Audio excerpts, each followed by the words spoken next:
नासमझ लोग जब राजनीति में आ जाते हैं, जिनको अर्थव्यवस्था भी समझ नहीं आती है, तो इस प्रकार के झूठे आरोप लगाते हैं।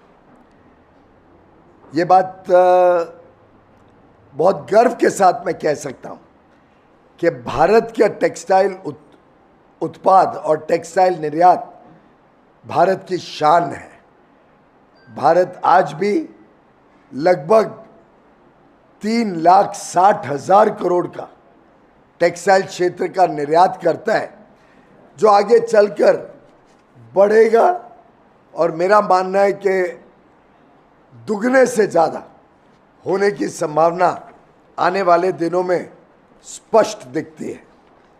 हमने जो ये 9 FTAs किए हैं, फ्री ट्रेड एग्रीमेंट्स, इसमें अगर हम टेक्सटाइल की मार्केट देखें तो लगभग $500 ट्रिलियन यानी 45 लाख करोड़ रुपए तक टेक्सटाइल की मार्केट खोलने का काम हमारे ये 9 फ्री ट्रेड एग्रीमेंट्स विकसित देशों के साथ जो हमने किए हैं, ये हमारे को बड़ी मार्केट खोलने में लाभ देते हैं। अमेरिका अकेले लगभग 9 लाख करोड़ का टेक्सटाइल सामान खरीदता है। यूरोपियन यूनियन अकेले लगभग 22-23 लाख करोड़ का टेक्सटाइल का सामान खरीदते हैं। और ऐसी परिस्थिति में आप कल्पना करिए कितनी संभावनाएं टेक्सटाइल क्षेत्र के लिए खुल रही हैं।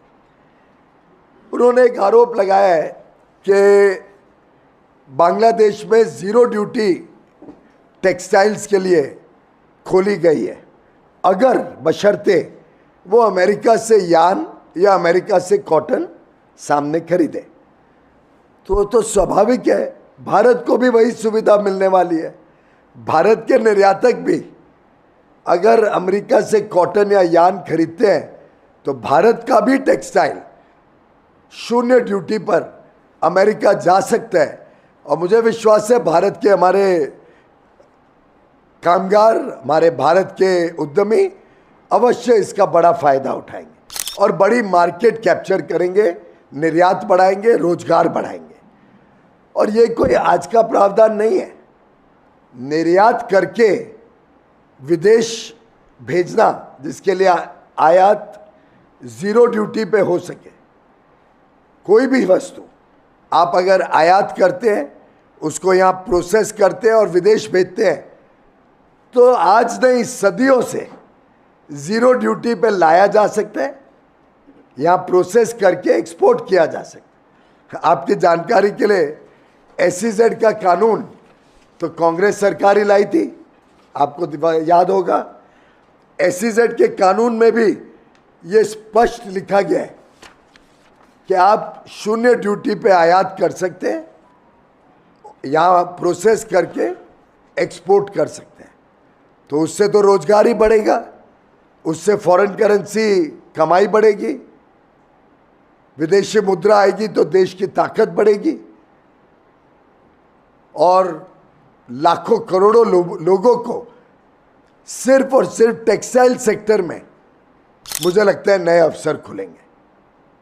और ये जो उसके सामने जो झूठा आरोप लगाया जा रहा है कि कॉटन अगर बाहर से आएगा तो कॉटन फार्मर्स का, हमारे किसानों का क्या, उसके लिए मैं उनको बता दूं कि जब इतनी बड़ी मार्केट, विश्व की 45 लाख करोड़ की मार्केट खुल रही है भारत के लिए, तो भारत का तो कॉटन डिमांड इतना बढ़ने वाला है कि मैं तो चाहता हूं कि और हमारे किसान कॉटन का उत्पादन बढ़ाएं और प्रोडक्टिविटी बढ़ाए, उत्पादकता बढ़ाए। क्योंकि कपास की जो ज़रूरत है भारत में वो लगातार बढ़ने वाली है। पूरा अमेरिका का जितना कॉटन है वो सब कॉटन भी देख लें तो भारत का 10% भी जो रिक्वायरमेंट है, जो ज़रूरत है, उसको पूरा नहीं कर पाएगा। तो मैं आज तक ये समझ नहीं पाया हूँ कि राहुल गांधी जी को इतने नासमझ व्यक्ति को लीडर ऑफ ऑपोजिशन कैसे बनाया गया। कैसे कांग्रेस पार्टी इस बात को नहीं समझ पा रही है कि एक ऐसा व्यक्ति जिसको ना अर्थव्यवस्था की समझ, सिर्फ झूठ और फरेब के अलावा और वक्तव्य ट्वीट करने के अलावा उनके पास कुछ बताने के लिए है नहीं, सच्चाई से हजारों मील दूर रहते हैं।